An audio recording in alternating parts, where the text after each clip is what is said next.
านครเป็นประธานด้วยความเคารพอย่างสูงท่านเจ้าคุณพระราชรัชมุนีเจ้าคณะอำเภอเมืองเชียงใหม่และเจ้าอาวาสวัดสวนดอกพระอารามหลวงท่านพระเถรานุเถระและขอเจริญพรญาติโยมสาธุชนพุทธบริษัทผู้ใจบุญใจกุศลทุกท่านจังหวัดเชียงใหม่มีคำขวัญที่ไพเราะและก็มีความหมายที่ดีงามมากว่าดอยสุเทพเป็นสีประเพณีเป็นสง่าบุปผาชาติงดงามตาล้วนงามตานามล้ำค่านครพิงค์ได้ยินคำขวัญนี้มาเป็นเวลานานและก็ได้เกี่ยวข้องได้รู้จักได้มาชื่นชมยินดีทั้งวัดวาอารามศาสนสถาน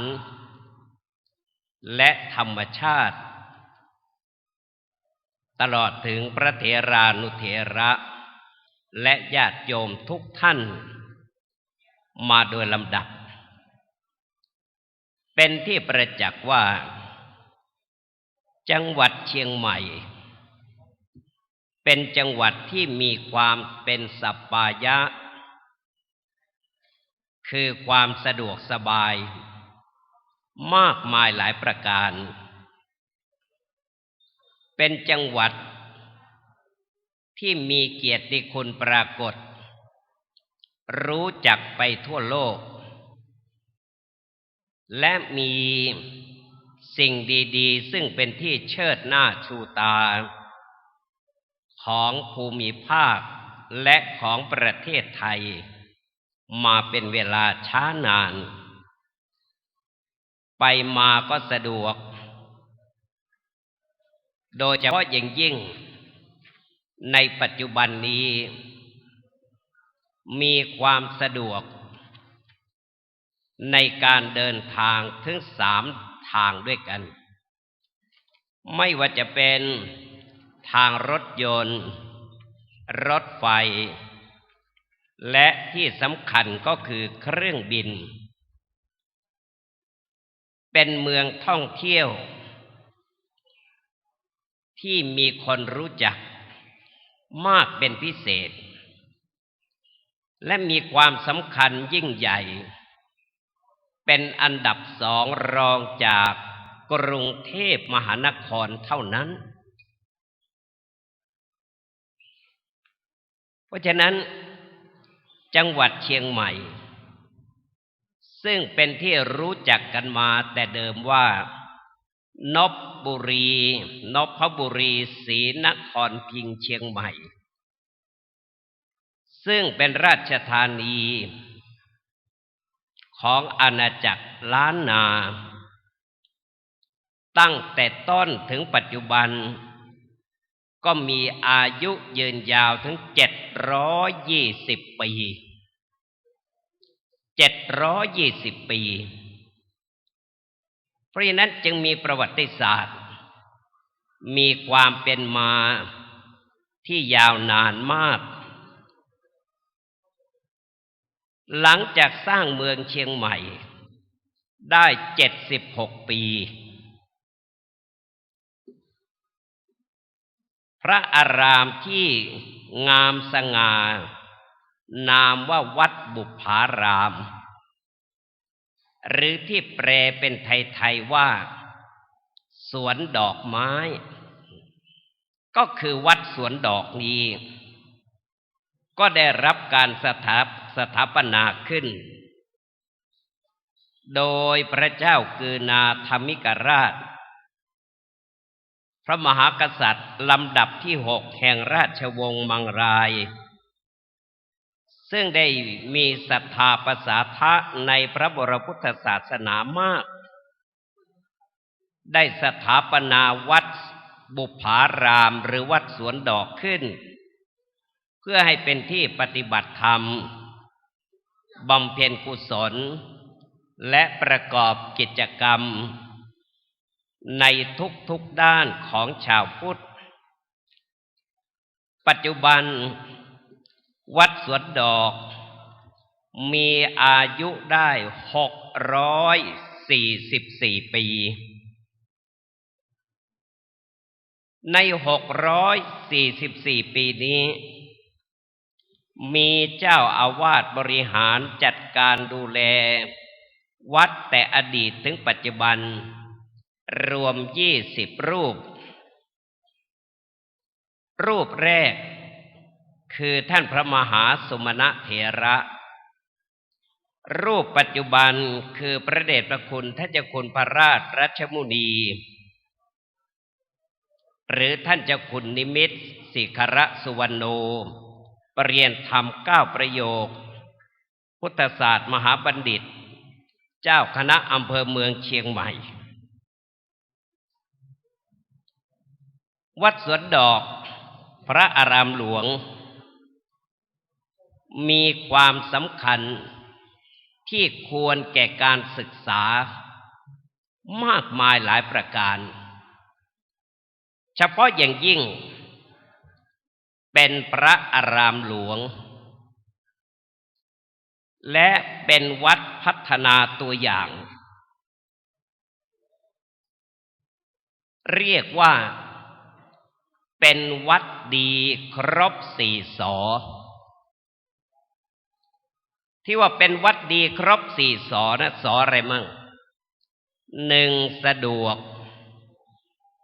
2สะอาด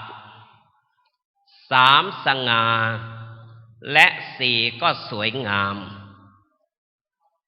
นี่คือเอกลักษณ์ของวัดสวนดอกพระอารามหลวงสะดวกไปมาสะดวกทุกประการสะอาดท่านทั้งหลายมาแล้วก็จะเห็นได้ว่าวัดนี้มีความสะอาดสะอ้านเป็นที่เจริญหูเจริญตาสง่าเป็นสง่าราศีคู่บ้านคู่เมืองพระอารามหนึ่งของจังหวัดเชียงใหม่และที่สำคัญมีความสวยงามโดยเฉพาะอย่างยิ่งศาสนสถานปูชนียวัตถุมีความงดงามมากและวัดสวนดอกเป็นทั้ง2 อย่างคือเป็นทั้งอาวาสและเป็นทั้งอารามอาวาสหมายความว่าเป็นที่พักเป็นที่อยู่ของพระภิกษุสามเณรซึ่งเป็นศาสนทายาทของพระพุทธศาสนาเป็นอารามเป็นที่ผู้มาแล้วนำมาซึ่งความยินดีมีความร่มรื่นมีความร่มเย็นด้วยแมกไม้อันนี้แหละคือเป็นเอกลักษณ์ที่สำคัญและปูชนียวัตถุสำคัญในพระอารามนี้ซึ่งก็เป็นที่ประจักษ์โดยทั่วไปที่เป็นพิเศษก็คือพระบรมธาตุเจดีย์ซึ่งเป็นที่บรรจุพระบรมสารีริกธาตุทางราชการได้ขึ้นทะเบียนเป็นโบราณสถานแห่งชาติตั้งแต่ปีพุทธศักราช 2478 ถึงบัดนี้ก็เป็นเวลายาวนานถึง81 ปี พระเจ้าข้าคิงซึ่งท่านทั้งหลายได้มากราบไหว้บูชาเป็นประจำก็คือพระประธานในพระวิหารหลวงแห่งนี้ซึ่งเป็นพระประธานที่สร้างขึ้นโดยบัญชาของพระราชมารดาของพระเจ้ากือนาทำไมจึงสร้างเพื่อไว้เป็นอนุสรณ์หรือเป็นองค์แทนพระเจ้ากือนาเพราะขณะนั้นพระเจ้ากือนาทรงพระประชวรหนักพระราชมารดาจึงมีรับสั่งให้สร้างพระประธานคือพระเจ้าข้าคิงนี้ขึ้นไว้เป็นอนุสรณ์ไว้เป็นองค์แทนจึงเรียกนามพระประธานนี้ว่าพระเจ้าข้าคิงนอกจากนั้นในพระอุโบสถพระที่มีพระนามอาจจะแปลกสำหรับคนต่างถิ่นก็คือพระเจ้าเก้าตื้อซึ่งพระเจ้าสิริทรงธรรมจักรพรรดิราชหรือพระเจ้าเมืองแก้ว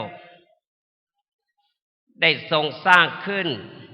เมื่อปีพุทธศักราช 2047 ถึงปัจจุบันนี้พระเจ้าเก้าตื้อ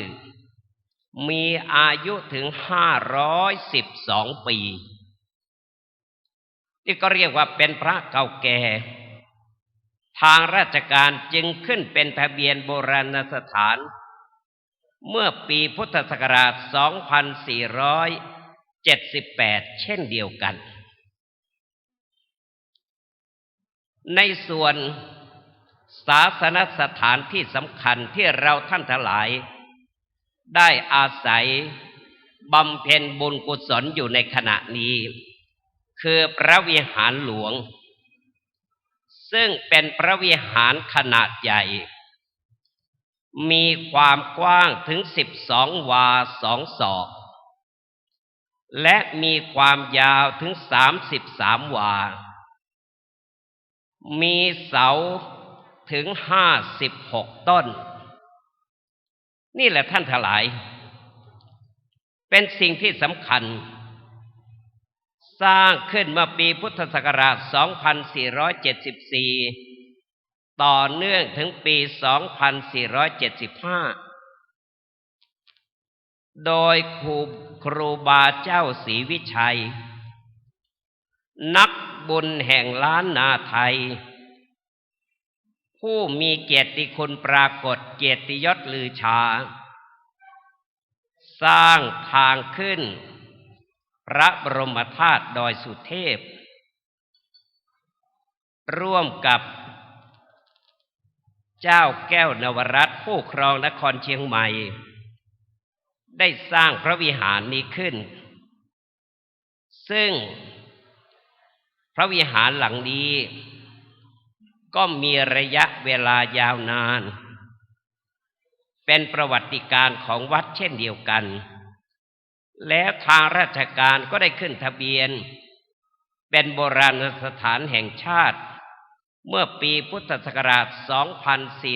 2478 เช่นเดียวกันอีกแห่งหนึ่งซึ่งอยู่ใกล้ๆกันนี้ก็คือกูครูบาศรีวิชัยซึ่งเป็นสถานที่ที่บรรจุอัฐิครูบาเจ้าศรีวิชัยสร้างขึ้นเมื่อปีพุทธศักราช 2490 เพื่อเป็นอนุสรณ์สถานและเป็นปูชนียสถานถึงพหุคุณูปการอันยิ่งใหญ่ที่ครูบามีต่อวัดสวนดอกปัจจุบันกูนี้มีอายุได้69 ปี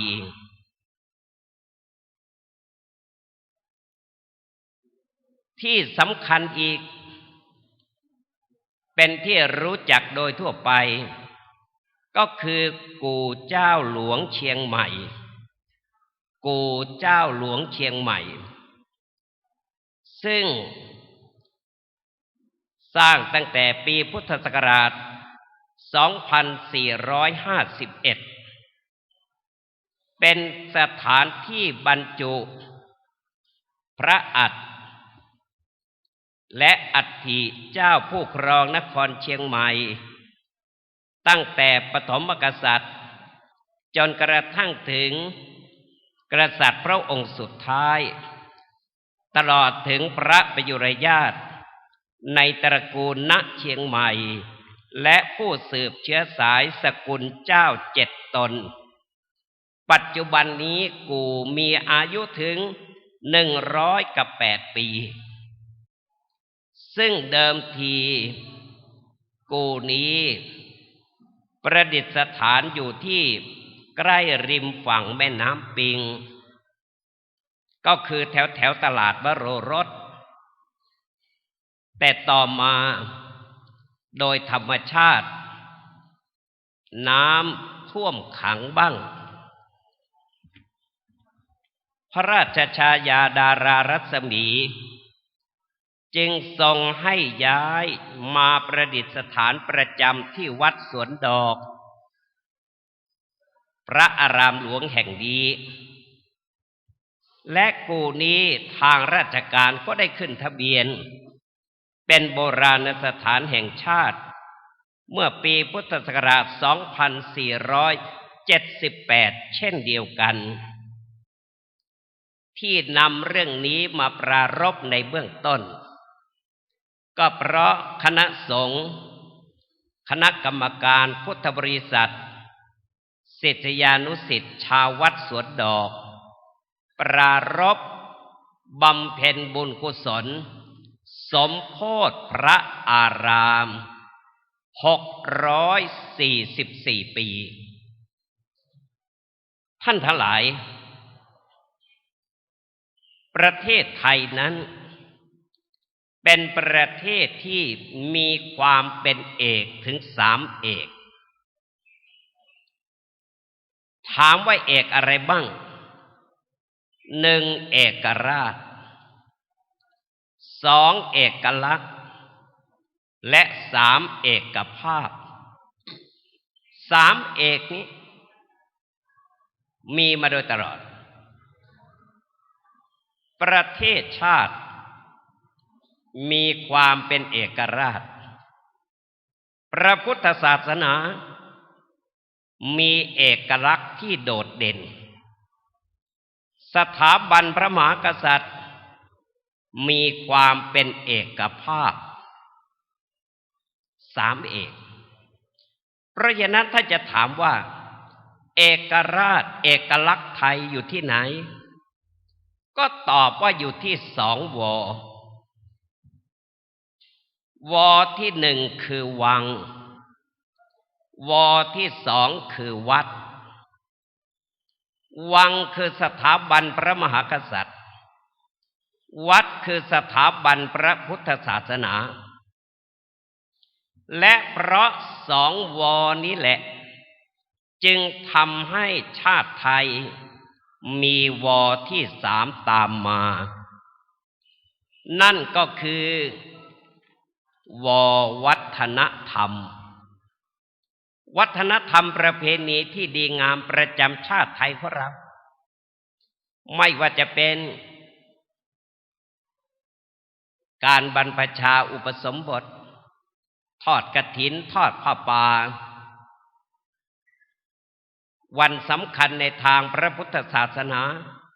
มาฆบูชาวิสาขบูชาอาสาฬหบูชาตรุษศาสตร์สงกรานต์ทั้งหมดทั้งปวงนี้จะไม่มีเป็นอันขาดถ้าไม่มีวังและไม่มีวัดคือไม่มีสถาบันพระมหากษัตริย์และไม่มีสถาบันพระพุทธศาสนาซึ่งดำรงคงอยู่คู่กันมาตั้งแต่ไหนแต่ไร ท่านจึงบอกว่าถ้าวัดวังยังอยู่คู่สยามตราบนั้นความเป็นไทยก็ไม่สูญถ้าวัดร้างวังไร้ไทยอาดูลน้ำตาพูนเทียบถิ่นแผ่นดินไทยทุกท่านลองนึกภาพไปข้างหน้าสมมุติว่าวัดก็พังวังก็พินาศถามว่าเอกราชและเอกลักษณ์ไทยจะอยู่ที่ไหนข้อนี้แหละที่เราท่านทั้งหลายจะต้องตระหนักและพิทักษ์สองวนี้ไว้ให้ได้คือวังกับวัดอันเป็นเอกราชและเป็นเอกลักษณ์ที่สำคัญของไทยท่านทั้งหลายนับแต่ปีพุทธศักราช 2552 เป็นต้นมาถึงปัจจุบันเราท่านทั้งหลายก็คงจะได้ประจักษ์ในวิวัฒนาการหรือความเปลี่ยนแปลงในทางเจริญก้าวหน้าของพระอารามหลวงวัดสวนดอกแห่งนี้ในระยะเวลา8 ปีที่ผ่านมาโดยที่ท่านผู้บริหารคือท่านเจ้าวาดอันได้แก่พระเดชพระคุณท่านเจ้าคุณพระราชรัชมุนีเจ้าคณะอำเภอเมืองเชียงใหม่และเจ้าอาวาสวัดสวนดอกท่านได้รังสรรค์วัดวาให้พัฒนาเจริญรุ่งเรืองก้าวหน้าเป็นที่เจริญศรัทธาอย่างยิ่งวัดสวนดอกนับว่าเป็นพระอารามที่มีพระภิกษุสามเณรอยู่ประจำมากในระดับกลางๆคือไม่น้อยเกินไปและก็ไม่มากเกินไปคือมีพระภิกษุจำนวน51 รูปมีสามเณรจำนวน66 รูปใน51 รูปเป็นปริญญา27 รูปในจำนวนสามเณร66 รูปก็เป็นปริญญาอยู่9 รูปซึ่งในปัจจุบันนี้เอาเฉพาะที่เป็นปริญญา6 ประโยค7 ประโยค8 ประโยค9 ประโยคก็นับว่าเป็นที่น่าชื่นใจเพราะวัดสวนดอกมีพระสามเณรที่เป็นปริญญาธรรม6 ประโยค5 รูปและที่สำคัญจะขยับชั้นเป็นปริญญา7ในภายหน้าอีกไม่ต่ำกว่า8 รูปปริญญาเอกปริญญาธรรม7 ประโยคปัจจุบันมีอยู่1 รูปแต่ที่จะขยับขึ้นในภายภาคหน้ามีอีก2 รูปปริญญาธรรม8 ประโยคมีอยู่1 รูปจะขยับขึ้นมาอีก2 รูปปริญญาธรรม9 ประโยคซึ่งนับว่าเป็นรูปแรกที่สอบได้ในนามวัดสวนดอกตั้งแต่มีวัดสวนดอกมาปัจจุบันมีปริญญาธรรม9 ประโยค1 รูปและเตรียมที่จะขยับขึ้นมาเป็น9 ประโยคอยู่อีก5 รูปอันนี้คือศาสนทายาทของวัดสวนดอกท่านเจ้าคุณพระราชรัชมุนีหรือท่านเจ้าคุณนิมิตสิกขรสุวรรณโนปริญญาธรรม9 ประโยคพุทธศาสตร์มหาบัณฑิตท่านเป็นบัณฑิตทั้งทางโลกและทางธรรมเรียกว่าทางโลกท่านก็เลิศล้ำ ทางธรรมท่านก็ล้ำเลิศเป็นพระเถระผู้อุดมด้วยความรู้ยอดปฏิบัติเยี่ยมและเปี่ยมด้วยคุณธรรมท่านจึงเจริญรุ่งเรืองก้าวหน้าในพระศาสนามาโดยลำดับเป็นยอดหรือเป็นเจ้าถึง5 เจ้าแล้วพระอาจจะไม่สงสัยแต่ญาติโยมอาจจะสงสัยว่าท่านเป็นสามัญชนแล้วท่านจะเป็นเจ้าได้ยังไงเป็นเจ้าถึง5 เจ้าแล้วเริ่มต้นตั้งแต่เป็นเจ้าคณะตำบลท่าตอนเมื่อครั้งท่านยังอยู่วัดท่าตอนพระอารามหลวงอำเภอแม่อายเป็นเจ้าคณะตำบลหรือเป็นกำนันต่อมาท่านเป็นเจ้าที่2เป็นเจ้าคุณจากนั้นท่านก็ได้รับพระบัญชาให้มาดำรงตำแหน่งเป็นเจ้าอาวาสพระอารามหลวงวัดสวนดอกท่านก็เป็นเจ้าอีกเป็นเจ้าสำนักเรียนวัดสวนดอกและต่อมาท่านก็ได้รับไว้วางใจจากผู้บังคับบัญชาชั้นสูงโดยเฉพาะอย่างยิ่งท่านเจ้าประคุณสมเด็จพระมหารัชมังคลาจารย์ผู้ปฏิบัติหน้าที่สมเด็จพระสังฆราชมีพระบัญชาให้ดำรงตำแหน่งเป็นเจ้าคณะอำเภอเมืองเชียงใหม่ที่ว่ามาทั้งหมดนี้เพื่อแสดงให้เห็นถึงความรับผิดชอบที่ท่านมีต่อวัดต่อพระศาสนาบริหารทั้งด้านการศึกษารับผิดชอบทั้งด้านการเผยแผ่ดูแลทั้งด้านสาธารณูปการซ่อมสร้างพระอารามให้งดงามและที่สำคัญก็คือด้านการบริหารหรือการปกครองจึงทำให้วัดสวนดอกงดงามดังที่ทุกท่านประจักษ์วัดสวนดอก644 ปีมีเจ้าอาวาสเป็นประเรียนธรรม9 ประโยค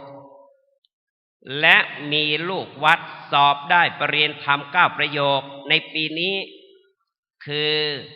ท่านพระมหาวรวัตรวรวัฒโนและจะต้องมีอีกต่อไปหลายรูปเพราะมีประเรียนธรรม8 ประโยคเป็นทุนสำรองที่จะต้องขยับขยื่นต่อไปในปัจจุบันอีก5 รูปถามว่าอะไรทำให้ท่านเจ้าอาวาสวัดสวนดอกเจริญรุ่งเรืองก้าวหน้าในพระศาสนาทำให้วัดวาพัฒนางดงามพระพุทธเจ้าได้ตรัสถึงคุณธรรมที่ทำให้เกิดการพัฒนาและก้าวหน้าไว้เป็นพระคาถาว่าอุทธานวโตสติมโตสุจิกัมมัสสะนิสัมมการิโนสัญญาตัสสะจะธรรมชีวิโนอัปปมัตตัสสะยะโสภิวัตติแปลว่าบุคคลผู้ขยันตั้งมั่นสติดำริงานชอบรอบคอบก่อนทำสำรวมอินทรีย์ใจมีธรรมะละความประมาท ยศย่อมเจริญรุ่งเรืองแก่ผู้นั้นแปลถอดความให้จำง่ายๆว่ายศและลาภย่อมมาสู่ผู้ขยันสติมั่นสะอาดล้วนคิดถ้วนทีทั้งอ่อนน้อมถ่อมตนเป็นคนดีไม่ประมาท7อย่างนี้ดีแน่เอ่ยว่าอีกเที่ยวก็ได้ยศและลาภย่อมมาสู่ผู้ขยันสติมั่นสะอาดล้วนคิดถ้วนทีทั้งอ่อนน้อมถ่อมตนเป็นคนดีไม่ประมาท7อย่างนี้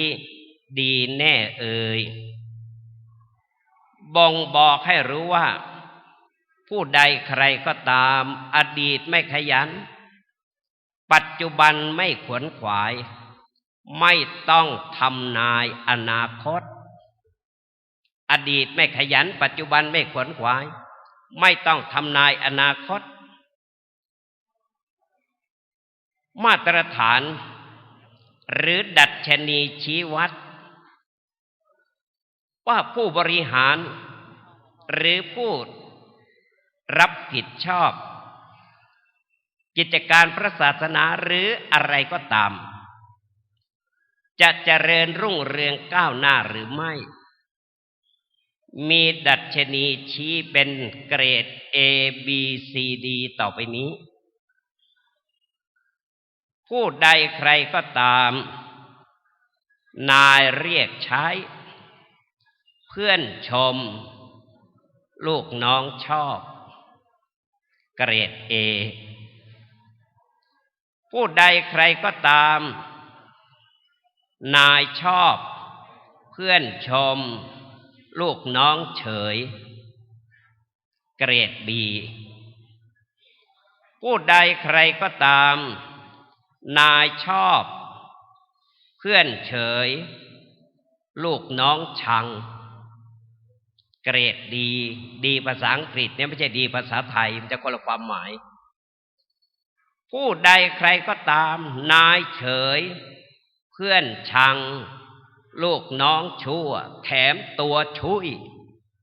อย่างนี้ละเกรด C เอาดีไม่ได้เพราะฉะนั้นมางานสมโภชวัดสวนดอกเราไม่ได้สมโภชเฉพาะพระอาราม644ปีแต่สมโภชหรือฉลองพระราชาคณะชั้นราชซึ่งเป็นพระราชาคณะชั้นผู้ใหญ่สมโภชหรือฉลองตำแหน่งเจ้าคณะอำเภอเมืองเชียงใหม่ฉลอง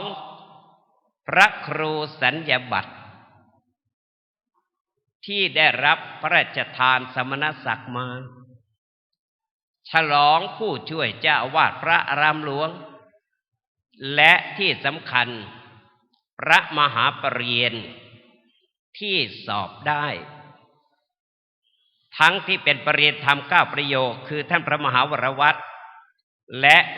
ประโยคอื่นๆอีกด้วยนี่คือวัตถุประสงค์ที่สำคัญ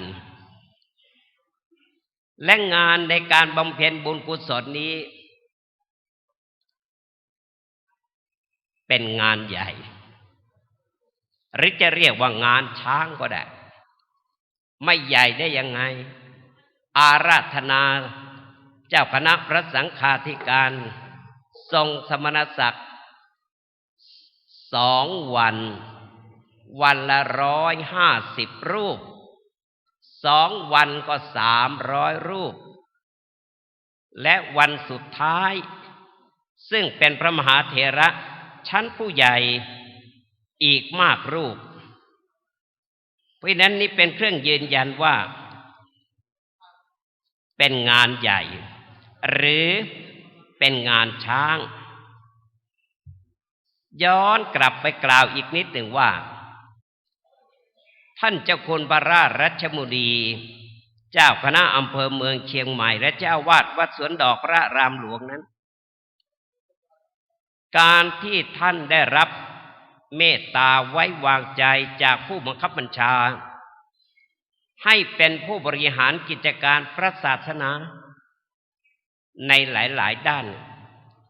ก็เนื่องจากความเป็นพระเถระของท่านนั้นครบทั้ง3ระดับเป็นพระเถระครบทั้ง3เถระคำว่าเถระแปลว่ามีความมั่นคงเถระอะไรบ้าง1เถระโดยอายุ2เถระโดยพรรษา3เถระโดยคุณธรรมทั้ง3ประการครบถ้วนเถระโดยอายุปัจจุบันท่านก็51ถ้าดูไกลๆเลย51แต่ถ้าดูใกล้ๆก็อาจจะเหลือสัก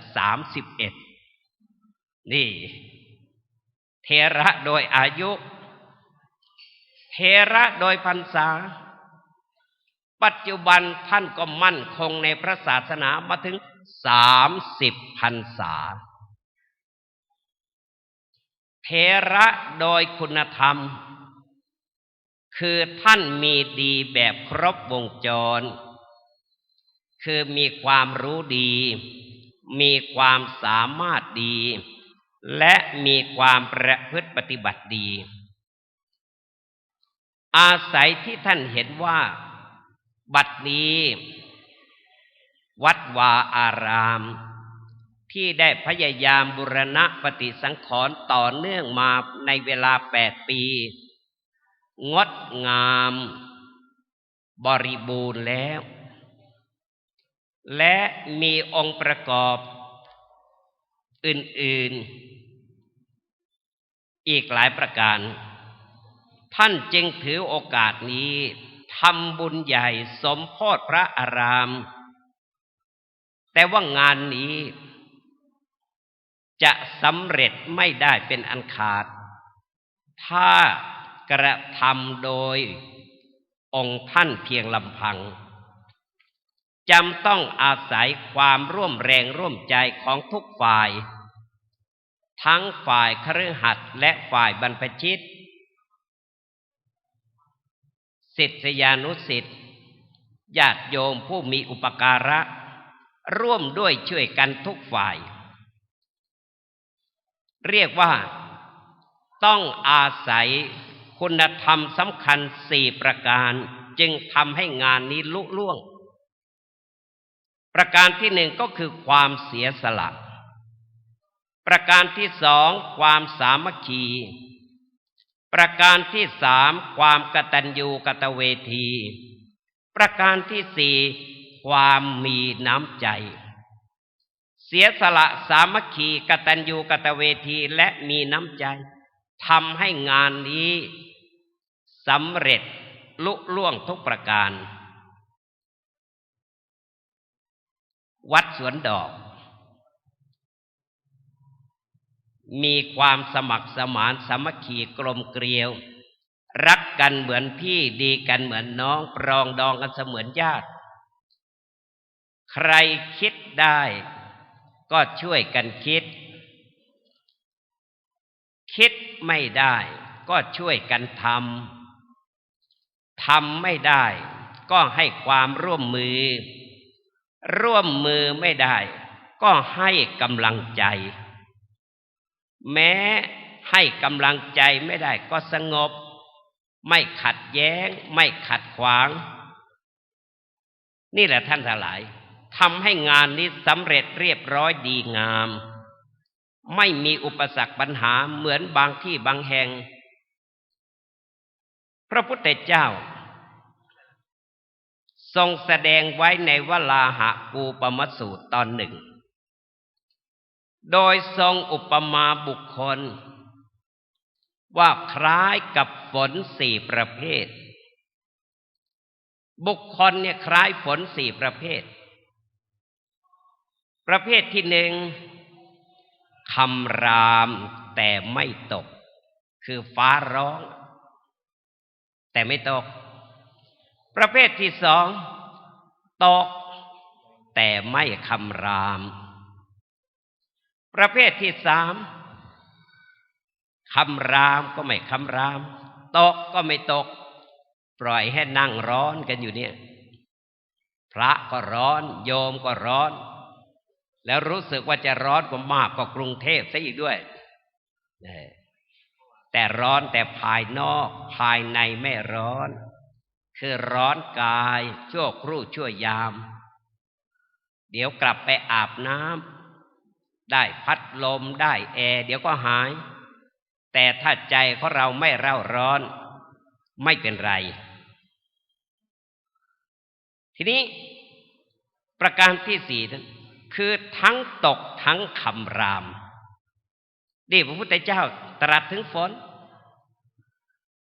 แล้วก็ทรงเปรียบเทียบว่าคนก็เหมือนกับฝนไอ้ที่คำรามแต่ไม่ตกหมายถึงพวกดีแต่พูดแต่ไม่ลงมือท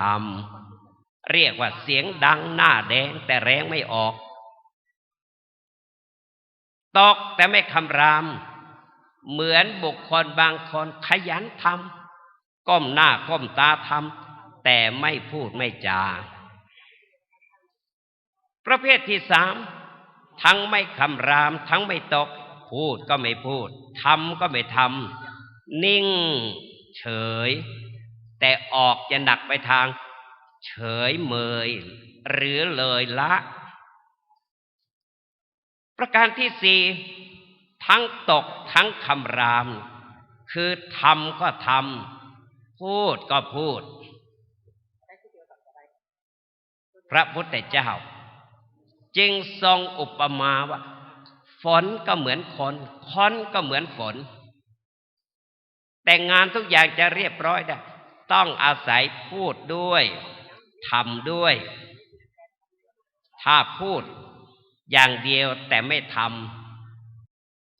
ำงานก็ไม่สามารถที่จะลุล่วงไปได้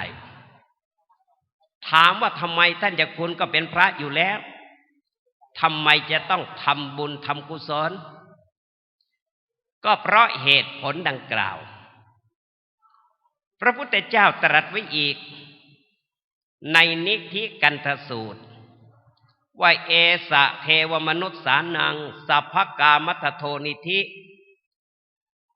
ปุญญังเทวาภิปัฏเถนติสัพพเมเตนะรัพติ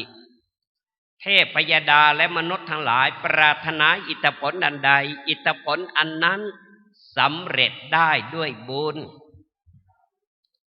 บุญจึงเป็นที่พึ่งเป็นกัลยาณมิตรเป็นเงาที่เฝ้าตามติดอยู่ตลอดเวลาดังที่อาตมาได้เคยปรารภอยู่เนืองๆว่าบุญเป็นเงาเฝ้าตามติดบุญเป็นมิตรในทุกที่คอยช่วยเหลือเอื้ออารีห่างราคีปลอดโปรยภัยบุญพิทักษ์บุญรักษาบุญนำพาพบสุขใสแม้ชีพลับดับล่วงไปบุญส่งให้ถึงสุขาวดีบุญจึงเป็นทุนหนุนชีวิตหนุนให้ยามอยู่ก็มีคนรักหนุนให้ยามจากก็มีคนอาลัยหนุนให้ยามอยู่มีผู้ประทากหนุนให้ยามพลัดพรากมีผู้ประถมหนุนให้ยามอยู่มีผู้เลี้ยงกายหนุนให้ยามตายมีผู้เลี้ยงวิญญาณ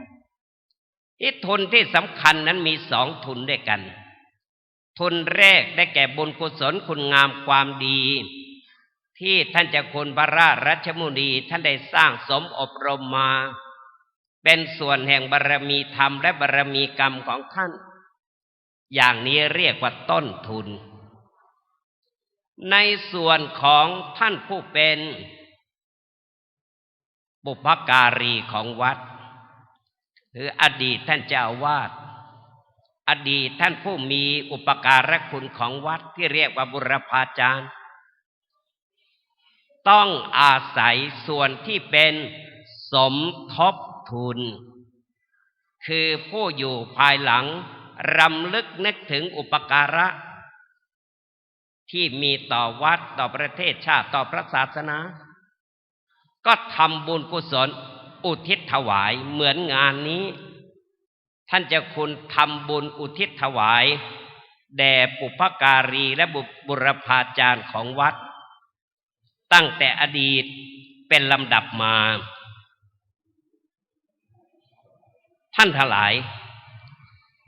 มีชายผู้หนึ่งมีภริยาอยู่4 คนขออนุญาตใช้คำบ้านๆก็แล้วกันจะได้พูดง่ายหน่อยชายคนหนึ่งมีเมีย4 คนคนแรกรักมากหลงไหลเอาอกเอาใจทุกอย่างอยากได้อะไรให้อยากดูอะไรพาไปดูอยากดมอะไรพาไปดมอยากฟังอะไรพาไปฟังเอาอกเอาใจทุกอย่างคนที่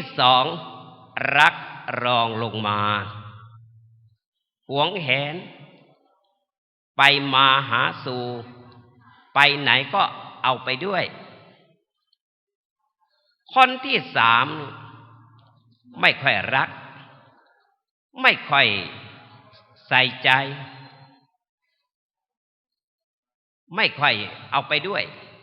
แถมใช้งานหนักคนสุดท้ายเนี่ยไม่ไปมาหาสู่ไม่สนใจไม่ใยดีแถมลืมอีกต่างหากต่อมาชายคนนี้ไปทำผิดกฎหมายร้ายแรง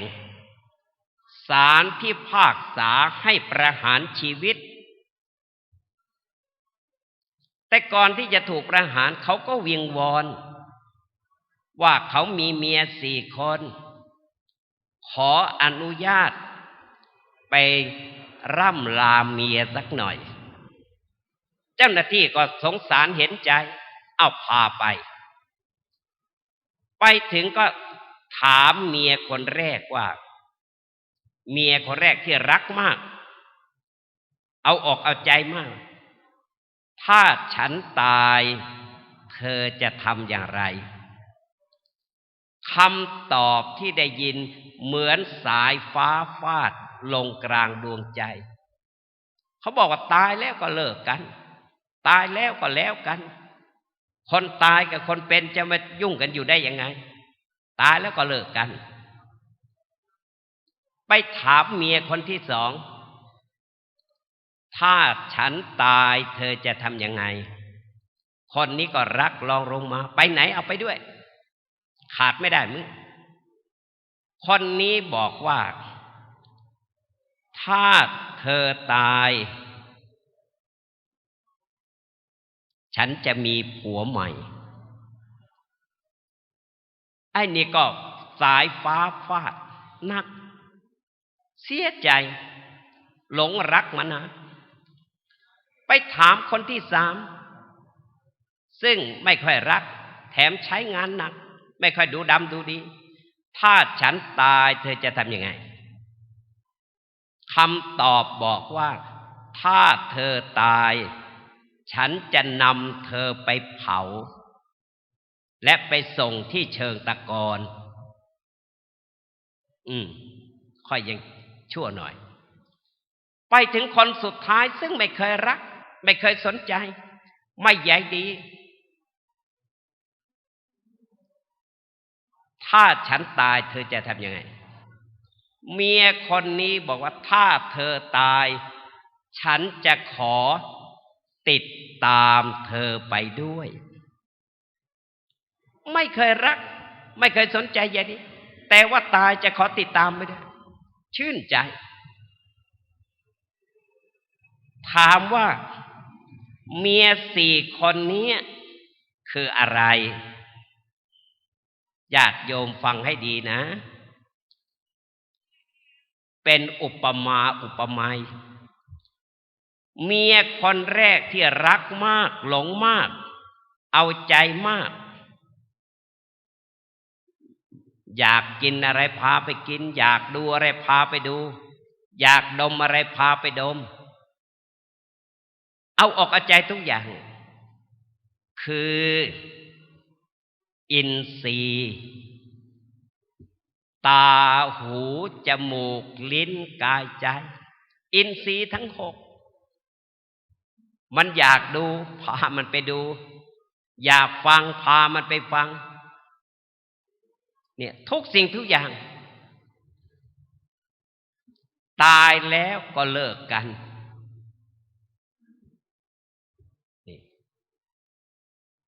ไม่มีประโยชน์อะไรคนที่สองที่รักรองลงมาไปไหนไปด้วยขาดไม่ได้แต่ตายแล้ว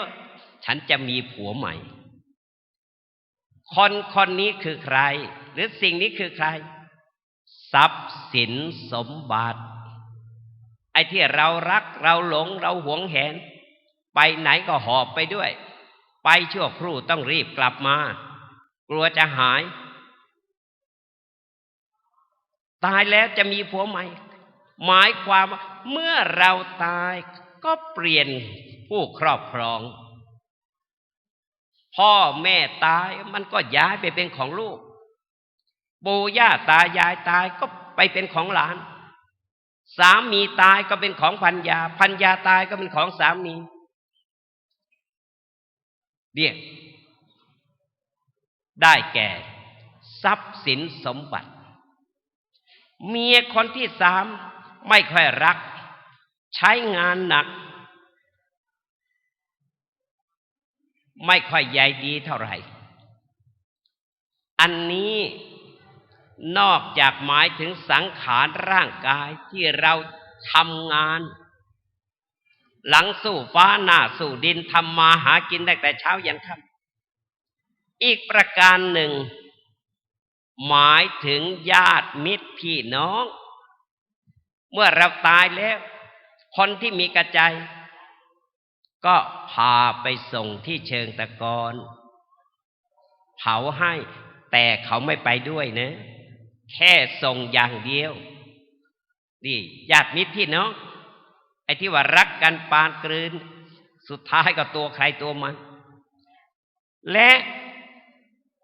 เมียคนสุดท้ายที่ไม่ได้รักเลยแม้แต่นิดแต่ว่าพอตายแล้วจะขอตามไปด้วยอันนี้คือบุญกุศลเนี่ยบุญกุศลที่จะติดตามบุคคลไปทุกขนทุกแห่งดังที่ได้ปรารภแล้วเพราะฉะนั้นคนเราจะอยู่ดีมีสุขเพราะอำนาจบุญกุศลถ้ายามใดที่บุญกุศลหนุนเนื่องชีวิตก็ไม่มีปัญหาไม่มีอุปสรรคยามใดบุญกุศลไม่หนุนเนื่องอุปสรรคปัญหาก็เป็นขวากหนามของชีวิตโบราณจึงบอกว่ายามบุญมากาไก่กลายเป็นหงส์ยามบุญลงหงสาเป็นกาไก่ยามบุญมาวาสนาช่วยที่ป่วยก็หายที่นายก็รักแต่ถ้าบุญไม่มาวาสนาไม่ช่วยที่ป่วยก็หนักที่รักก็นายนี่แหละบุญทั้งนั้นยามมีบุญมันก็จะวิ่งเข้ามาเป็นข้าให้พึ่งพระเดชพระกรุณาได้ใช้สอยเฝ้าป้อยอสอปรอยทุกเช้าค่ำต่อเมื่อหมดบุญหรือเพรี่ยงพร้ำเขาก็จะช่วยกันกระหน่ำซ้ำซ้อมซักหังโสนิขีนปัตโตวะดังราชหงส์ปีกหักตกปลักกลางหนองพวกกาแกมันก็จะแซ่ซองเข้าสาวไส้กวีนิรนามท่านหนึ่งจึงประพันธ์เอาไว้ว่าเมื่อมั่งมีมากมายมิตรหมายมองเมื่อมัวหมองมิตรมองเหมือนหมูหมาเมื่อไม่มีหมดมิตรมุ่งมองมาเมื่อมอดมวยแม้หมูหมาไม่มามองสุดท้ายบุญที่เราท่านทั้งหลายจะต้องคำนึงอยู่ตลอดเวลามีอยู่3บุญ1บุญติดตัว2บุญตั้งตัวและ3บุญตามตัว ผูกคำให้ท่านทั้งหลายจำง่ายๆบุญติดตัวบุญตั้งตัวบุญตามตัวบุญติดตัวเนี่ยเรียกว่าปุเพกตปุญญาตาที่เราได้สร้างสมอบรมไว้แต่ปุเรชาติส่งเสริมสนับสนุนให้ได้เกิดมาเป็นมนุษย์ได้พบพระพุทธศาสนานี่บุญติดตัวเมื่อมีบุญติดตัวมาแล้วเราจะอยู่ดีมีสุขในปัจจุบันต้องมีบุญตั้งตัวได้แก่อัตถจริยาและอัตตสัมมาปณิธิอัตถจริยาบำเพ็ญประโยชน์ตนประโยชน์ท่านให้บริบูรณ์อัตตสัมมาปณิธิดำรงตนเป็นบุคคลต้นแบบทั้งแบบแผนแบบอย่างและแบบฉบับที่เรียกว่าทำดีไว้ลูกทำถูกไว้หลานทำดีให้ลูกหลานดูกตัญญูให้ลูกหลานเห็นเป็นร่มโพร่มไทรให้ลูกหลานได้เย็นและบุญตามตัวได้แก่ทานศีลแล้วก็ภาวนาทานศีลและภาวนาทานนั้นมีไว้กำจัดโลภะศีลมีไว้สำหรับกำจัดโทสะภาวนามีไว้สำหรับกำจัดโมหะท่านเจ้าคุณท่านดำริอย่างนี้จึงได้จัดให้มีพิธีบำเพ็ญบุญกุศลทั้งส่วนที่เป็นแสดงธรรมทั้งในรูปแบบปาฐกถาธรรมและแสดงพระธรรมเทศนาและมีพิธีทักษิณานุประทานกิจคือบำเพ็ญบุญกุศลอุทิศแด่บุพการีและบุรพาจารย์ของพระอารามดังที่ได้ปรารภมาตั้งแต่ต้นได้กล่าวธรรมกถาเพื่อเป็นการเสริมธรรมและเสริมปัญญาแด่ทุกท่านบัดนี้สมสมัยได้เวลาในนามของพระเดชพระคุณท่านเจ้าคุณพระราชรัชมุนีเจ้าคณะอำเภอเมืองเชียงใหม่และเจ้าวาดวัดสวนดอกพระรามหลวงขอบคุณท่านพระเถรานุเถระทุกรูปที่ได้สละโอกาสและเวลาศาสนกิจทางวัดมาฉลองศรัทธาในการบำเพ็ญบุญกุศลทักษิณานุประทานวาระนี้ขออนุโมทนาขอบคุณญาติโยมสาธุชนผู้มีอุปการะต่อพระอารามและต่อพระเดชพระคุณท่านที่ได้สนับสนุนในการบำเพ็ญบุญกุศลสมโภชพระอารามและสมโภช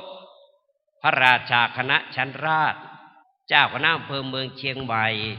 พระครูสัญญาบัตรผู้ช่วยเจ้าวาดและพระปรริยนธรรมดังที่ได้วิสัชนามารัตนัตยานุภาเวนะขอเดชะคุณพระพุทธรัตน์กำจัดทุกข์เจริญสุขสิริศักดิ์มีหลักฐานขอเดชะคุณพระธรรมรัตน์กำจัดพานให้ไพศาลผุดผ่องพ้นผองภัยขอเดชะคุณพระสังฆรัตน์กำจัดโรคให้เสื่อมโศกสืบชนจนเกินไขขอเดชะคุณพระไตรรัตน์ดังฉัตรชัย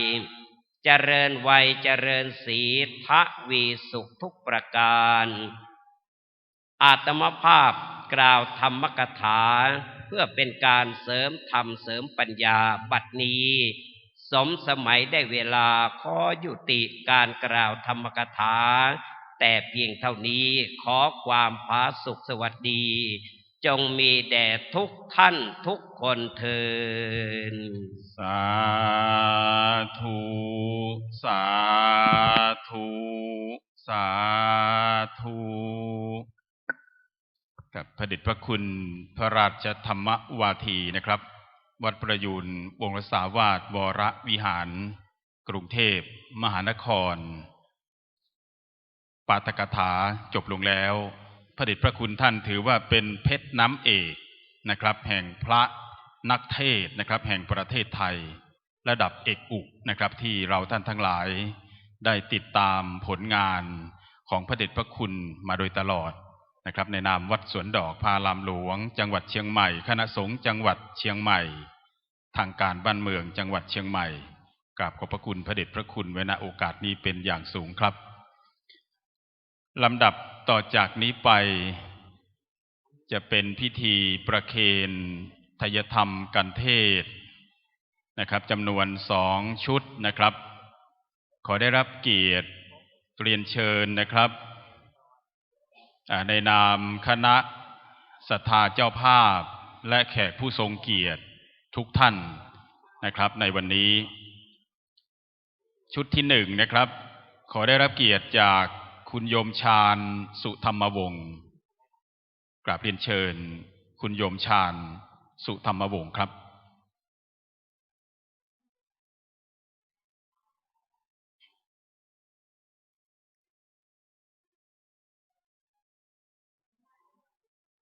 ซึ่งคุณโยมชาญสุธรรมวงศ์นะครับเป็นผู้ถวายการอุปถัมภ์วัดสวนดอกพระอารามหลวง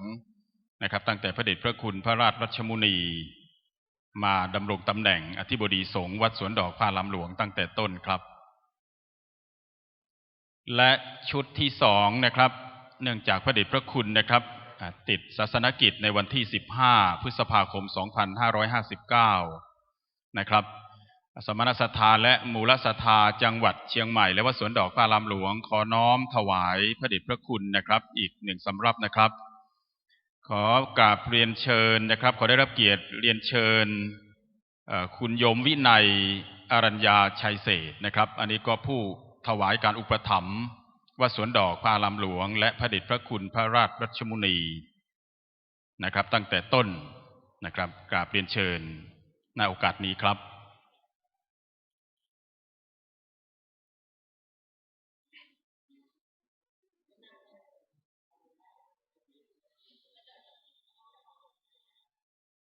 ครับพระเดชพระคุณโปรดเมตตาในวันนี้ถือว่าเป็นสิริสวัสดิ์พิพัฒนมงคลอย่างสูงครับ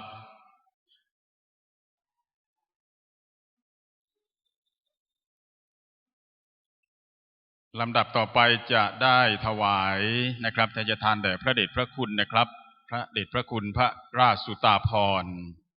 รองเจ้าคณะภาค4นะครับ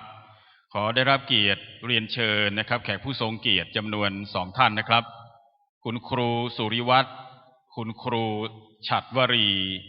บุญยศิริเกียรติขอได้รับเกียรติเรียนเชิญครับ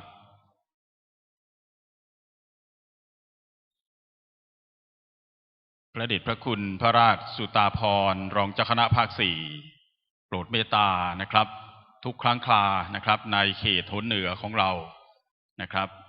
สนองพระเดชพระคุณในสถาบันหลักของชาติบ้านเมืองเป็นลำดับมาครับ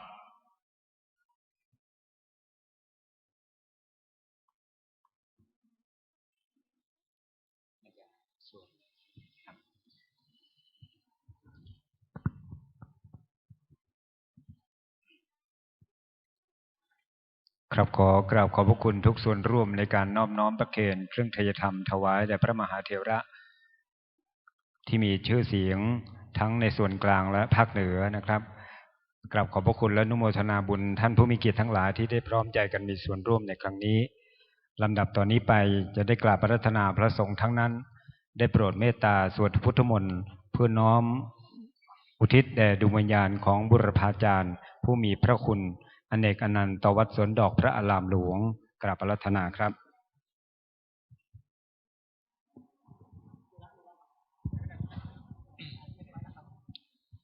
นะโมตัสสะภะคะวะโตอะระหะโตสัมมาพุทธัสสะนะโมตัสสะวะโตอะระหะโตสัมมาสัมพุทธัสสะตัสสะภะคะวะโตอะระหะโตสัมมาพุทธัสสะกุศลธรรมะกุศลธรรมะอภยากตาธรรมะสุขายะหานายะสัมภยุตตาธรรมะยาเวทานายะสัมภยุตตาธรรมะอาทุกขามะสุขายะ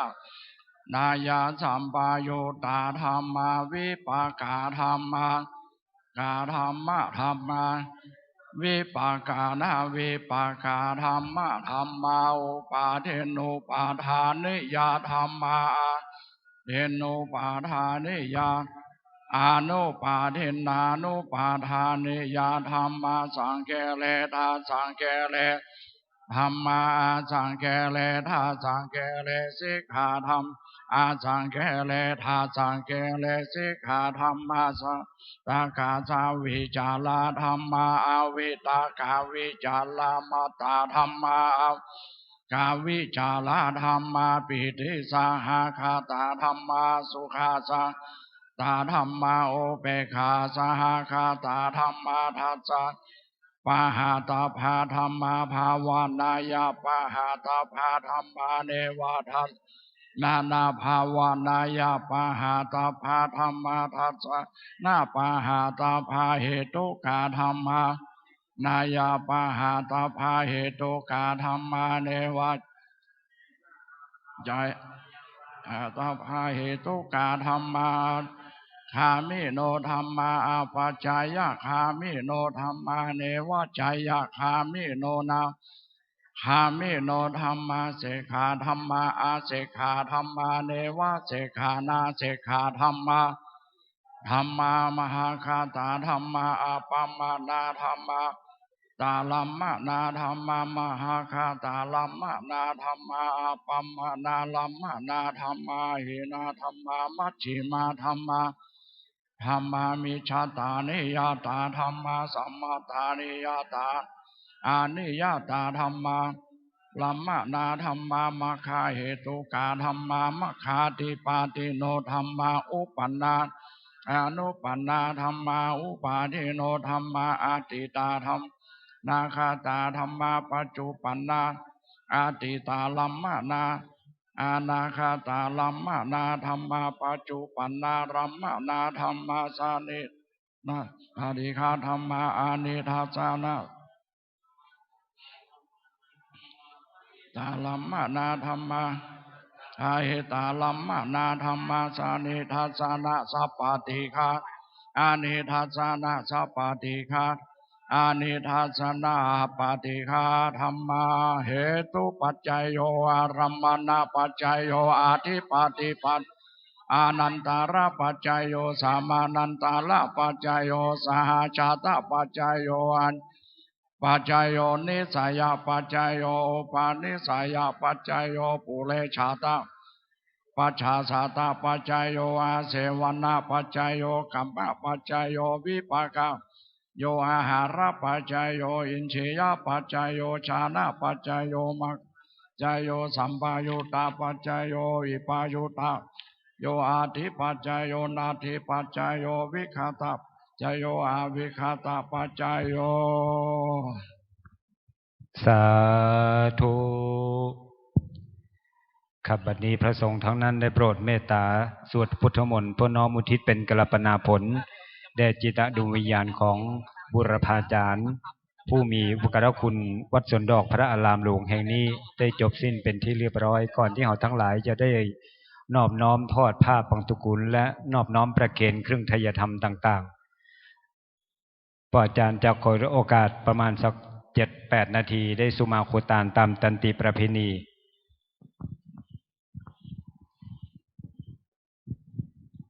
นะมามิพุทธังคุณาสาคารันตังนะมามิธัมมังมุนิลาชเตสิตังนะมามิสังฆังมุนิลาชสาวกังอัจจโยโนพันเตอัญชังคมายะธาภเลยะธามุลเหยะธากุสเลเยมะยังพุทธธัมมะสังฆสังฆาเตสุติรัตเนสุอติเตปัญจุปเนวาวิวายะทิวาระโหวากายเยนะวาวาจายวามนัสสาวาปะมะทังวา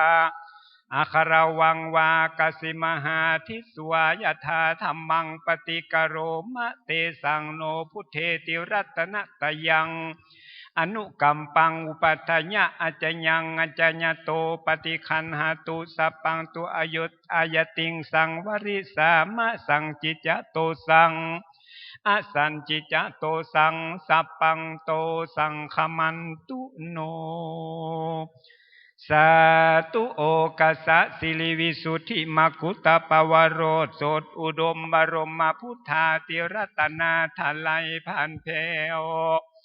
พระเจ้าแก้วสามประการอันมีพระมารเต้านี้เพื่อจักหือเถิงยังพระพุทธเจ้าพระธรรมเจ้าพระสังฆเจ้าวาสนีแต่ดีลี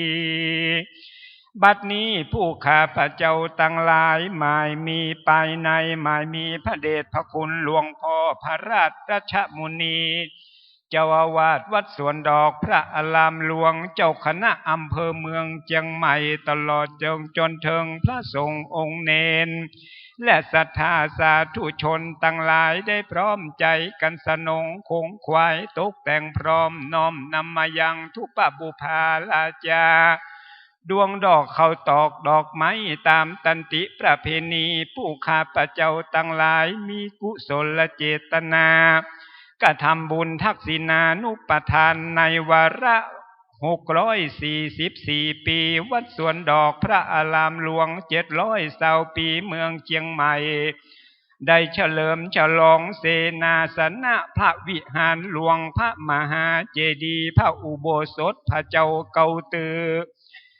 กูอัฐิเจ้านายฝ่ายเหนือตราตังพระราชาคณะจันลาตราตังเจ้าคณะอำเภอตราตังพระครูผู้ช่วยเจ้าอาวาสและมหาปรริญญาติสอบใดประจำปี2558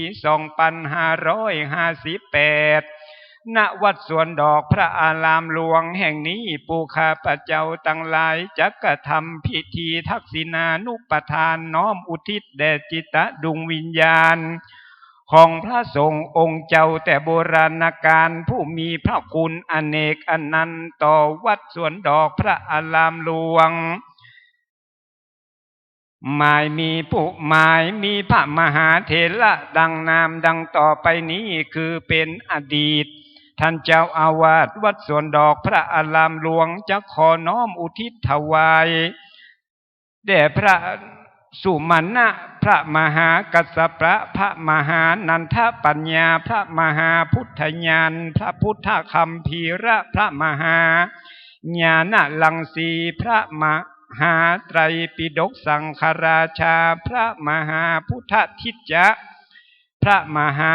ยานสาครพระมหานาคเสนพระมหายา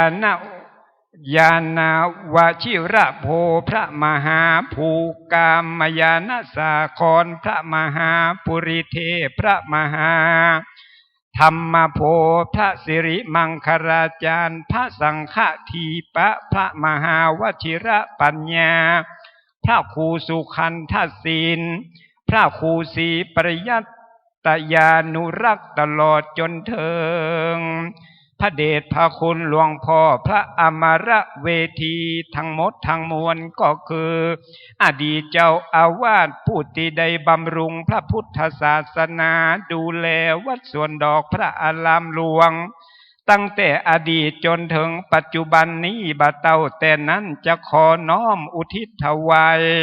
แด่ผู้มีพระคุณณวัดสวนดอกพระอารามหลวงหมายมีสมเด็จพระพุทธโฆษาจารย์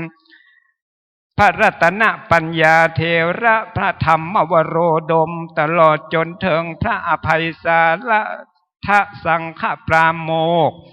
พระครูบาเจ้าศรีวิจัยศิริวิชัยโยครูบาข่าวปีอภิชัยโยครูบาจันแก้วตลอดจนถึงพระมหาเถระทุกตนกู้องค์ที่ได้โปรดเมตตาดูแลพระพุทธศาสนาบูรณปฏิสังขรณ์วัดวาอารามแห่งนี้จนเป็นที่การกุ้งลุงเรืองเป็นศูนย์รวมใจของศรัทธาสาธุชนตั้งหลายบ่เต้าแต่นั้นขอน้อมถวายอุทิศแด่บุรพกษัตริย์สมัยราชวงศ์มังลายปี1835เป็นต้นมาซึ่งเป็นพระปฐมมหากษัตริย์ตั้งแต่โบราณกาลท้ายสุดจนถึงพระนางวิสุทธิเทวี ที่ได้ครองเมืองเจียงใหม่ปกป้องเอกราชคือคนเจียงใหม่บ่เต้าแต่นั้นน้อมถวายแด่ราชวงศ์พระเจ้าเจตโตนหมายมีพระเจ้ากาวิระเป็นเก้าเป็นประธานพญาธรรมลังกาพญาคำฟันพญาพุทธวงศ์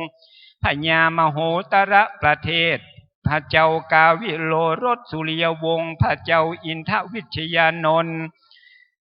พระเจ้าอินทวโรรสพระเจ้าแก้วนวรัตน์จนถึงปีพศ2482บัดเต้าแต่นั้นน้อมถวายแด่เจ้านายฝ่ายเหนือผู้ได้สืบเสื้อใจในราชวงศ์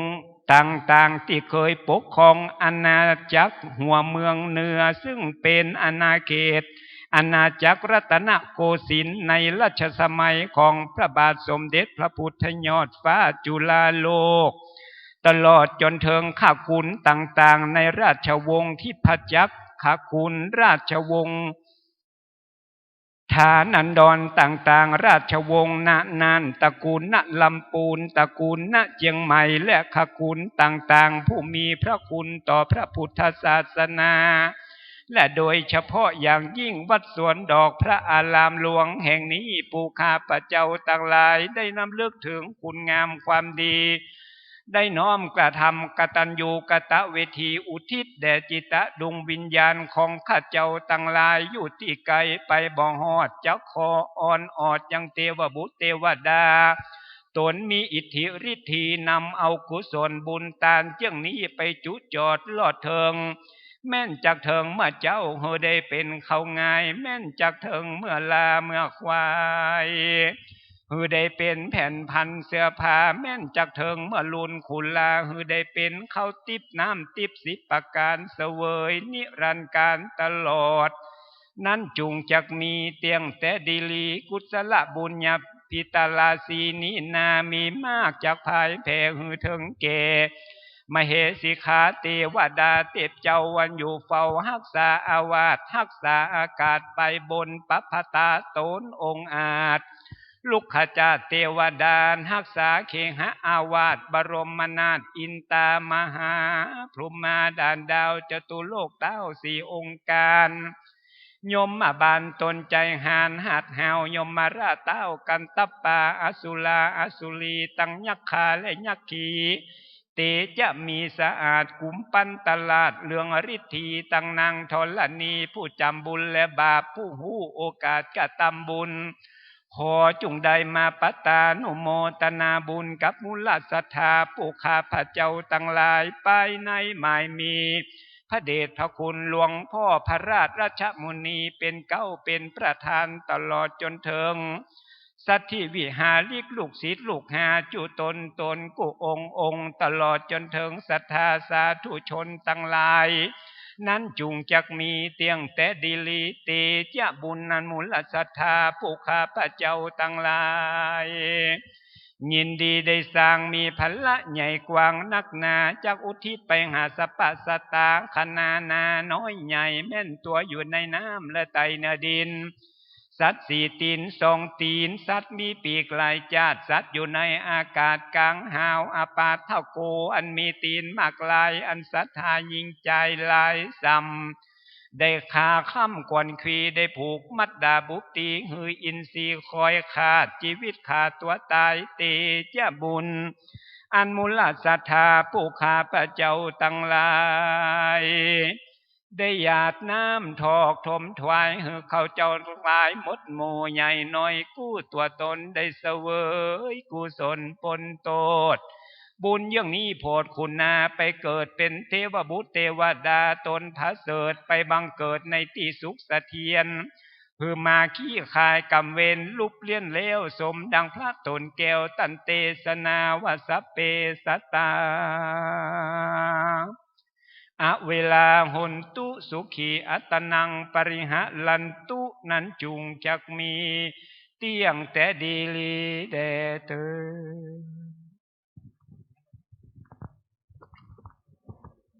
อครับท่านอาจารย์เฉลิมเวชอุปธรรมนะครับหรือศิลปินจ้างซอปืนบ้านล้านนาเฮาที่เฮาฮู้จักกันดี40,000เมืองยอง นะครับวันนี้ได้มาช่วยงานนะครับวัดสวนดอกพระรามหลวงที่นี่นะครับในฐานะศิษย์เก่าและก็ฐานะอุบาสกอุบาสิกาตัวเองนะครับลำดับต่อจากนี้ไปนะครับจะเป็น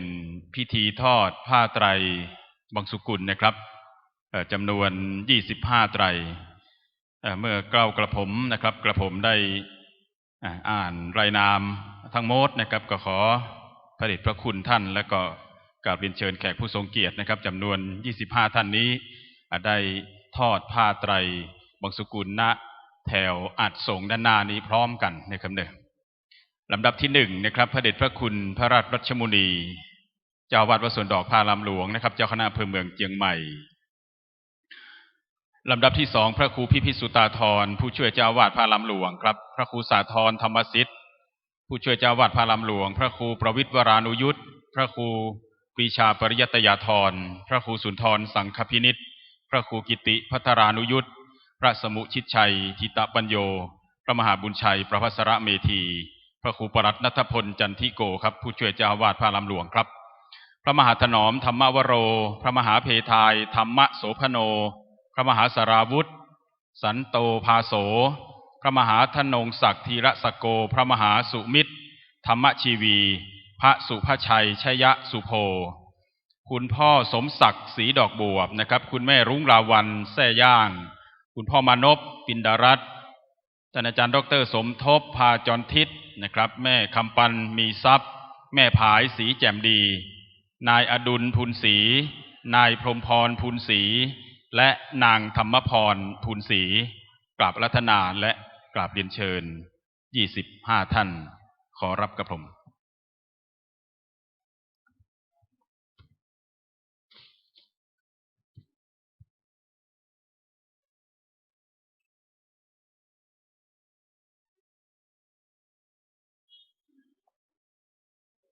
กับถ้าท้ายสุดพร้อมแล้วนะครับก็จะได้ทอดผ้าไตรบังสกุลพร้อมกันนะครับเพื่อจะได้บันทึกภาพประวัติศาสตร์นี้ไว้จารึกไว้นะครับ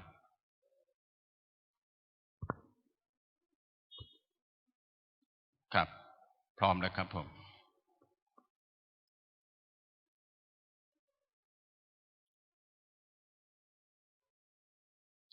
ครับแต่ท่านจะกลับที่เก้าอี้รับรองตามเดิมนะครับกราบไหว้สาบารมีพระเดชพระคุณทั้งปวงและขอบพระคุณแขกผู้ทรงเกียรติทุกท่านไว้ณโอกาสนี้ลำดับต่อจากนี้ไปนะครับพระสงฆ์ทั้งปวงจะได้โปรดเมตตาพิจารณาผ้าไตรบังสุกุลณโอกาสบัดนี้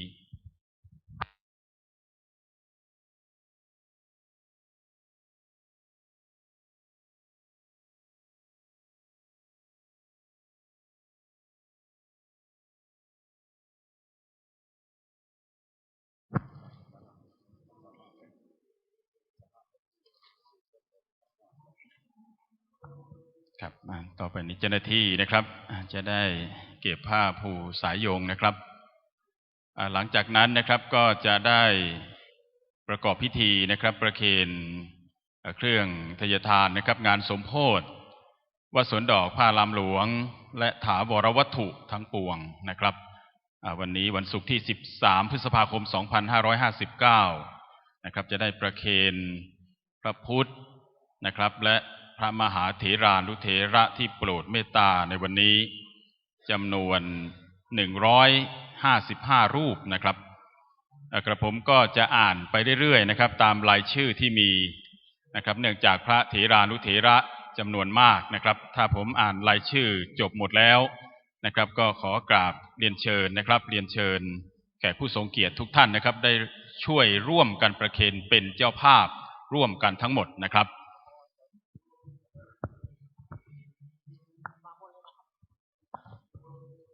อันนี้ก็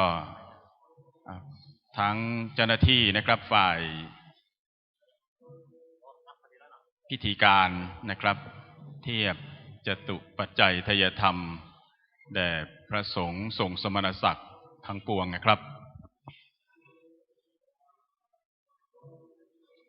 ประเคนพระพุทธนะครับกล่าวกระผมนะครับขอกราบอาราธนาพระเดชพระคุณพระราชรัชมุนีนะครับอธิบดีสงฆ์วัดสวนดอกพระลำหลวงเจ้าคณะอำเภอเมืองเชียงใหม่จังหวัดเชียงใหม่นะครับประเคนจตุปัจจัยทานนะครับพระเถรานุเถระทั้งปวงดังมีแนะนำดังต่อไปนี้ครับรองศาสตราจารย์พิเศษถาวรเสาศรีจันทร์ครับนายกสมาคมสาธรรมจังหวัดเชียงใหม่แม่ครูสมจิตเสาศรีจันทร์ท่านอาจารย์ปั่นอัฏฐเทพผู้ช่วยที่การบดีฝ่ายกิจการทั่วไปผอ.บุญยังมหาวันแม่สศิธรคชศิลป์คุณปรียาดาเกษมประยูรคุณชัชนะพันธุมโสพลนายประดิษฐ์แว่นจันทร์คุณวิไลวรรณอินทะโนนะครับแม่คำปันปินดรัตน์แม่จันทิพย์วิริยพันธ์เสบียงบุญมังสวิรัตน์คุณจรูนเมืองแก้วคุณมาริวันชมรมอาวุโสสัมพันธ์คณะพยาบาลศาสตร์มหาวิทยาลัยเชียงใหม่คุณแม่เสียมกีโครงการค้าคุณสศิวิมลรุ่งโรจน์วัฒนศิริคุณอโนชารุ่งโรจน์วัฒนศิริแม่นวลดลสุขกิจคุณแม่สีทองขันธรรมคุณแม่จริยาสันติธรรมคุณสมพงษ์ชัยรัตนพิวงศ์คุณเยี่ยมกาวิละเวศคุณสุรพลวิริยพันธ์คุณอดุลทุนศรี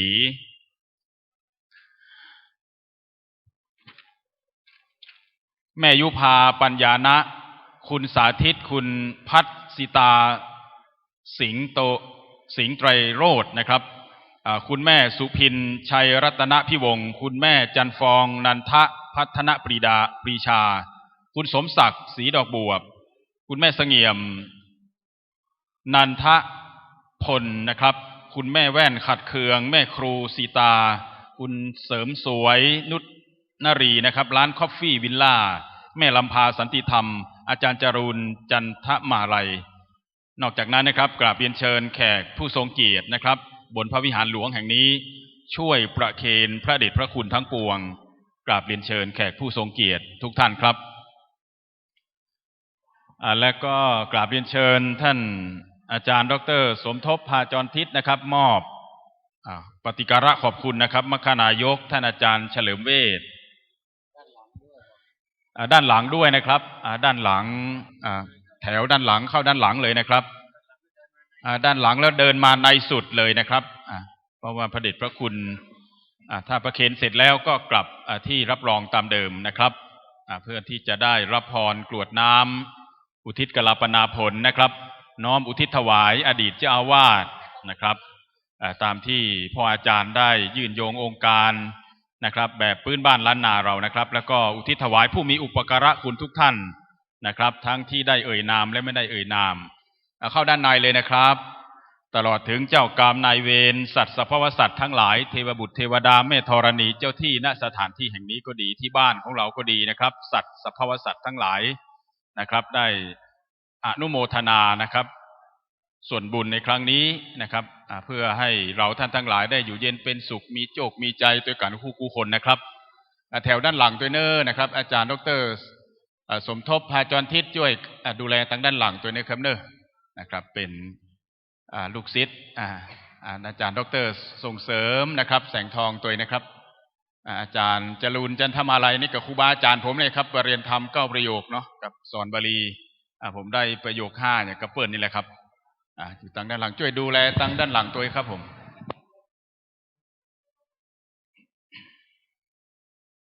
หลังจากที่ทุกท่านนะครับได้เป็นเจ้าภาพร่วมกันเนาะถวายจตุปัจจัยทายธรรมแด่พระมหาเถรานุเถระทั้งปวงนะครับ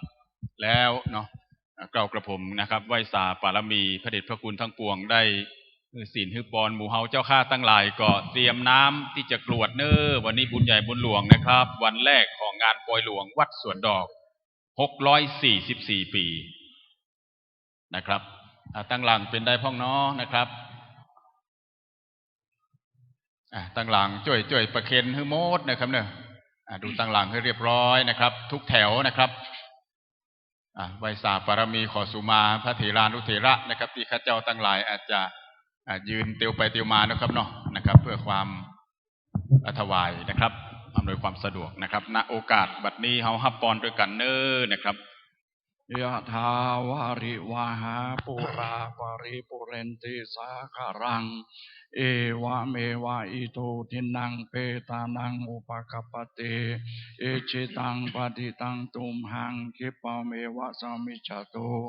สัพเพปุเรนตุสังกปาจันโทปนาราโสยะถามณิโชติลโสยะถา ติโยวิวัชชันตุสัพพะโรโควินาศตุปัตเตภวัตวันตรายโยสุขีขายุโกภวสัพพิติโยวิวัชชันตุสัพพะโรโควินาศตุมาเตภวัตวันตรายโยสุขีที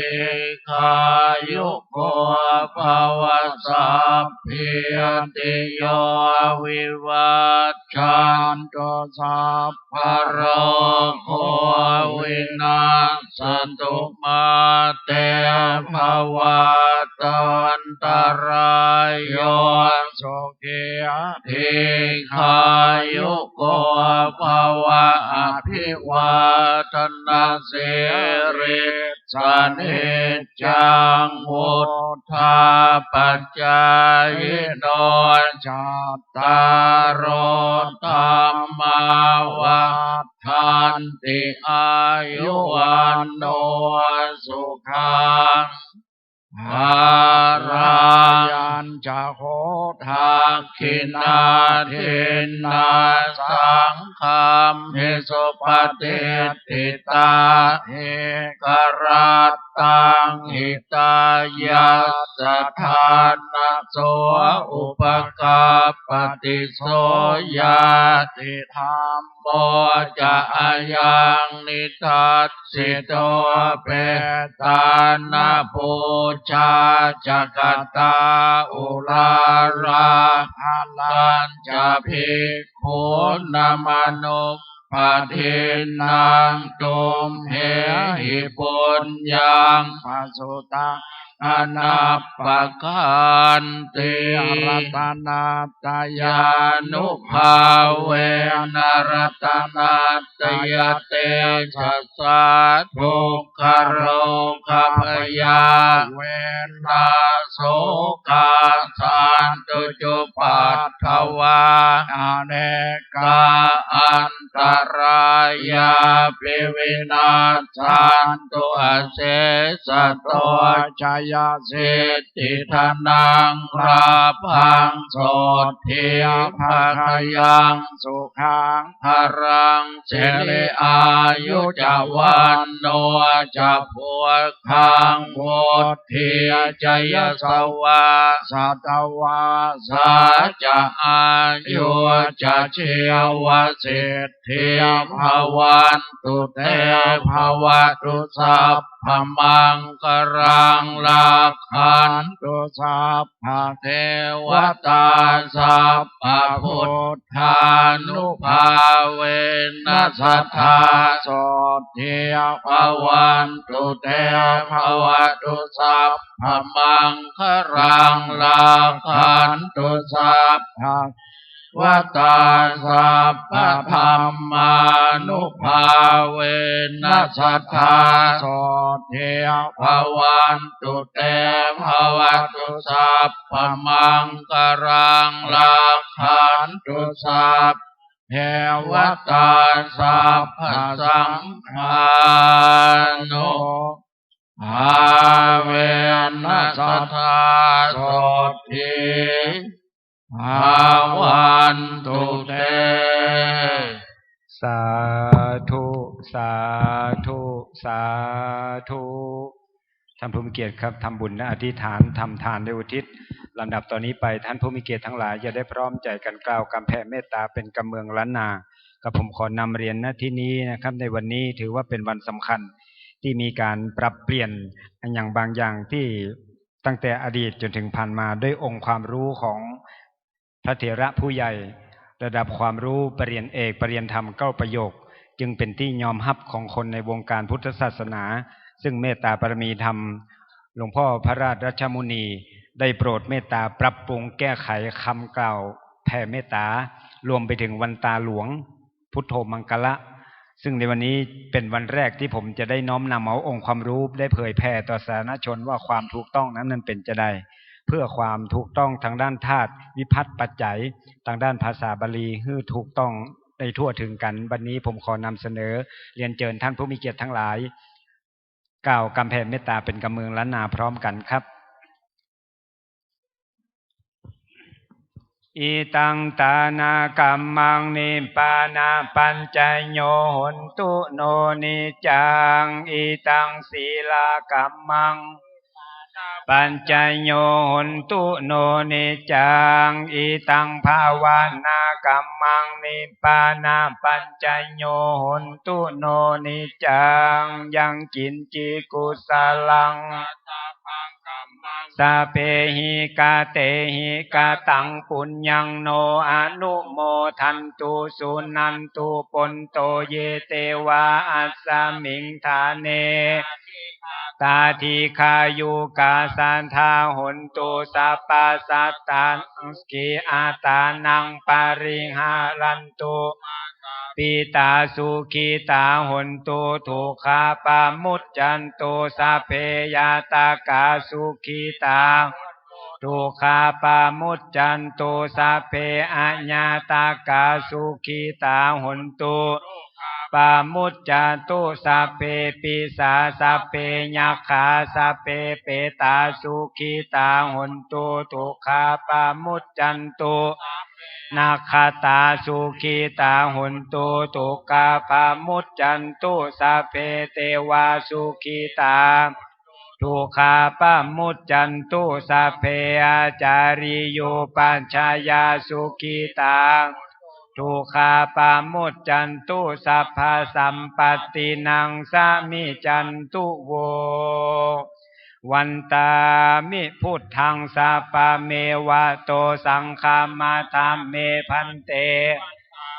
ธัมมังสัพพเมวะโตสังฆามาธัมเมพันเตวันตามิสังฆังสัพพเมวะโตสังเมพันเตวันทามิคารุอุปาชาจาริเยสัพพเมวะโตสังฆาเตวันทามิกัมมัฏฐานังสัพพเมวะโตสังฆามาธัมเมพันเตวันทามิอาราเมสีมายังสัพพเมวะโตสังฆามาธัมเมพันเตวันทามิเจติยัง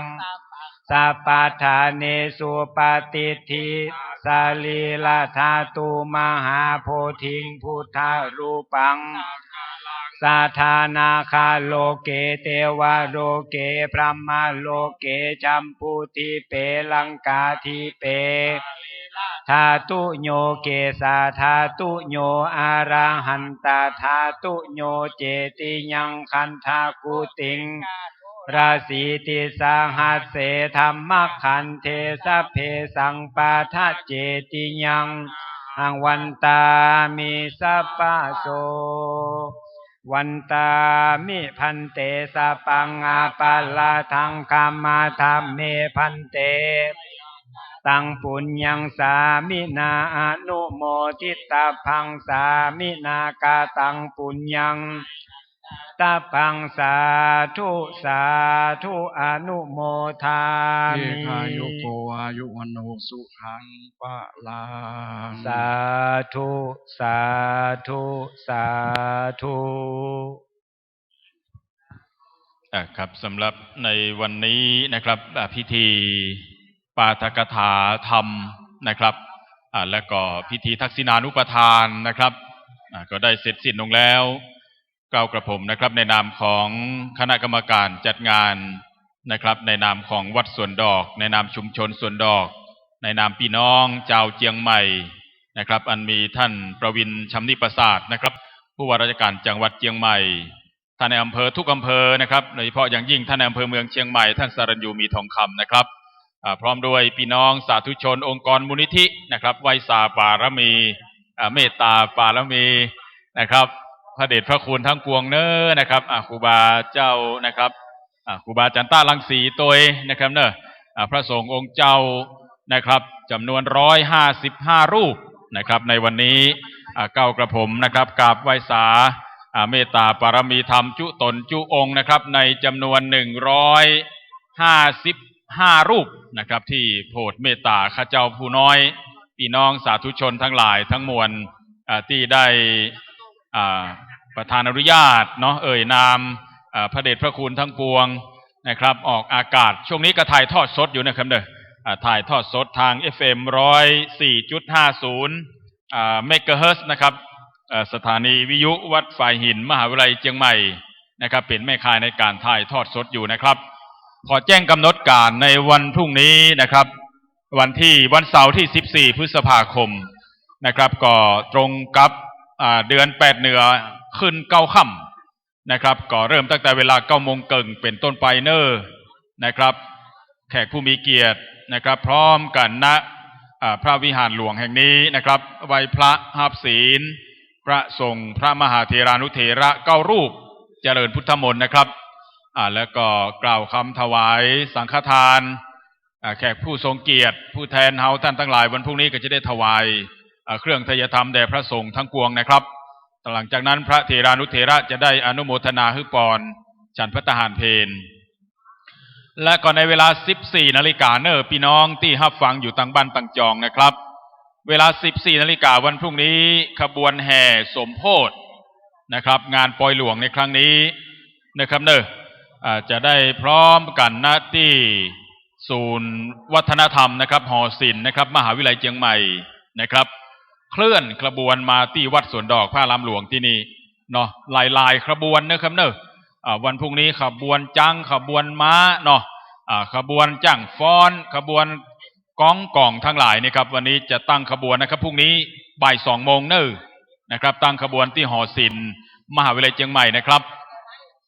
หลังจากนั้นนะครับเขาจะได้เคลื่อนขบวนแห่เข้าสู่วัดสวนดอกอย่างสวยสดงดงามจึงแจ้งทุกท่านที่อยู่ต่างบ้านต่างจองนะครับอยู่ต่างวัดต่างวาทั่วประเทศและก็ทั่วโลกทุกเครือข่ายนะครับได้รับทราบตามนี้นะครับและก็ในเวลา 17 นาฬิกา 5 โมงแมลงพรุ่งนี้นะครับก็จะมีพิธีนะครับแสดงพระธรรมเทศนาหนึ่งกันนะครับโดยพระเดชพระคุณพระมหาโพธิวงศาจารย์ราชบัณฑิตนะครับวัดราชโอรสารามนะครับราชวรวิหารกรุงเทพมหานครพระสงฆ์พระมหาเถรานุเถระ119รูปเจริญพุทธมนต์สวดมนต์ตันนะครับระดับเจ้าคณะภาครองเจ้าคณะภาคเจ้าคณะจังหวัดเจ้าคณะอำเภอรองเจ้าคณะอำเภอเจ้าอาวาสพระสงฆ์เถรานุเถระเขตปกครองทรงหนเหนือวันพรุ่งนี้แมลงนะครับ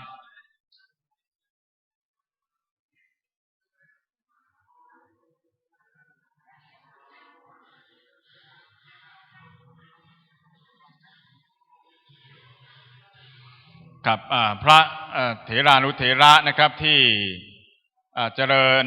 สวดธรรมนิยามนะครับทักษิณานุปทานนะครับที่ยังไม่ได้ถวายจตุปัจจัยนะครับก็ขอเมตตานะครับนำดีกามาที่พระเจ้าหน้าที่หรือคณะศิษยานุศิษย์นะครับที่หน้าพระวิหารหลวงแห่งนี้ด้วยนะครับเพื่อจะได้ถวายถูกต้องแล้วก็ทุกรูปครบถ้วนต่อไปนะครับเพื่อไม่ได้เป็นบาปเป็นกรรมแด่ข้าเจ้าผู้น้อยทั้งหลายครับ